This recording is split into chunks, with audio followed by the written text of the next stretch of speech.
what is actually a deal breaker when buying a house, right? For me, the biggest deal breakers are around location and, for me, the foundation, right? The location, if it's in a, if it's sitting on a main street, it's going to be a deal breaker for me even writing an offer on it for the most part. There are times that there are exceptions to that, as in everything.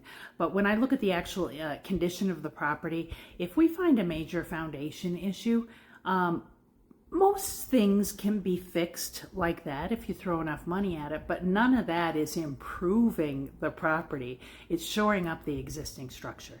So if we find problems with the foundation, that's the most significant deal breaker.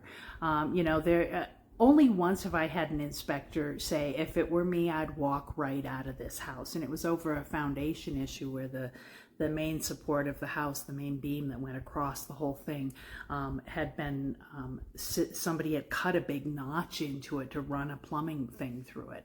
And even though it hadn't started showing the structural damage, that whole thing could have fallen in on us, right? So I'd say that the biggest thing over inspection that I think we just, move on and go find another house is if we find some big foundation issue. Most houses settle. We're in Colorado, and houses kind of settle once they get into their place, and you'll see little stress cracks and little areas of slope. But when you see major cracks and, up one side and down the other, move on, go find something else.